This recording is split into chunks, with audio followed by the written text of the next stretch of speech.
네, 여러분 안녕하십니까? 계속해서 뉴스데스크 제주입니다. 오늘 제주는 낮 최고 기온이 조천읍 대흘리 31도, 제주시 28.7도, 서귀포 27도까지 오르는 등 무더운 날씨를 보였습니다. 밤부터는 남쪽에서 북상하는 비구름의 영향으로 비가 시작돼 내일 오후까지 30에서 80mm, 산지에는 최고 100mm가 넘는 많은 비가 오겠습니다. 특히 산간과 중산간에는 호우 예비특보가 발효된 가운데 밤사이 시간당 30mm 안팎의 강한 비가 쏟아질 것으로 예상돼 피해 없도록 주의해달라고 기상청은 당부했습니다. 제주시 해안에서 또 폐사한 정어리떼가 발견됐습니다. 오늘 오전 제주시 외도동 국립수산과학원 제주수산연구소 인근 해안 수백여 미터에서 폐사한 정어리떼가 발견됐습니다. 주민들은 폐사한 일부 정어리들이 썩어 악취 등을 호소하고 있는데 제주에서는 지난달 2호 등지에서도 폐사한 정어리떼가 발견됐습니다. 어젯밤 9시 반쯤 제주시 외도 일동의 한 창호 생산 공장에서 원인을 알 수 없는 불이 나 1시간 20여 분 만에 꺼졌습니다. 이 불로 인명피해는 없었지만 공장 내부가 불에 타 800여만 원의 재산 피해가 났습니다. 소방당국은 공장 관계자 등을 상대로 정확한 화재 원인을 조사하고 있습니다. 주택 화재도 잇따랐습니다. 어제 오전 10시 반쯤 서귀포시 대정읍의 한 단독주택 태양광 발전시설 차단기에 불이 나 인명피해는 없었지만 차단함이 모두 불에 탔습니다.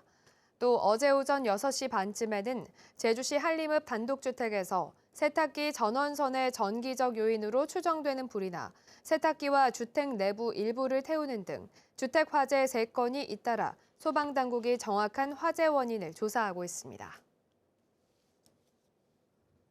프로축구 제주 유나이티드가 K리그 5경기 연속 무승의 늪에 빠졌습니다.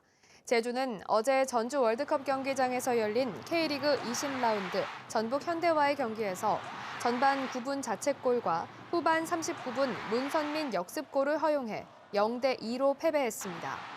제주는 8승 5무 7패, 승점 29점으로 리그 5위로 쳐졌습니다.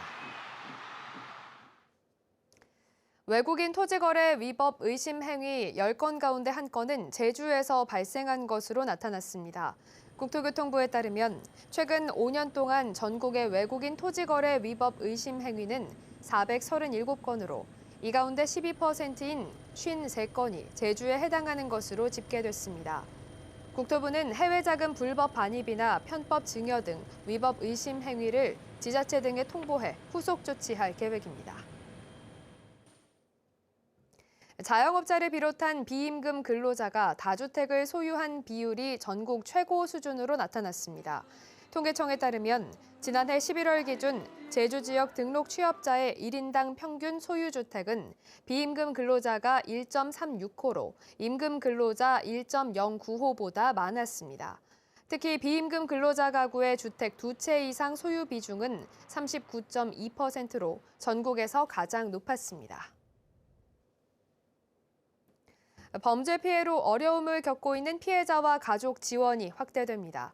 제주경찰청은 지난주 제3차 피해자 보호 실무위원회를 열어 범죄 피해로 경제적 어려움을 겪고 있는 21명에게 장학금과 생활안정자금 3,700여만 원을 지원하기로 의결했습니다.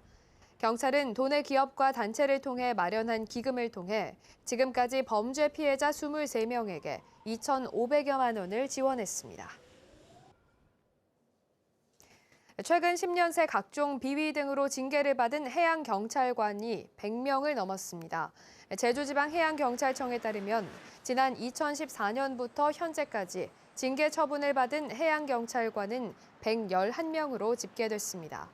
유형별로는 음주운전이 16명으로 가장 많고 성비위 9명, 갑질행위 7명, 금품수수 4명 등입니다. 법인 지방소득세 2월 공제 적용을 놓고 기업들의 소송이 잇따르면서 결과에 관심이 쏠리고 있습니다. 제주시와 서귀포시에 따르면 지방세법 개정 부칙에 따라 공제받은 법인세 2월 공제액에 비례해 법인 지방소득세도 공제해달라며 KT가 제주지법에 소장을 접수하는 등 비슷한 소송이 28건에 이르고 있습니다. 뉴스를 마칩니다. 고맙습니다.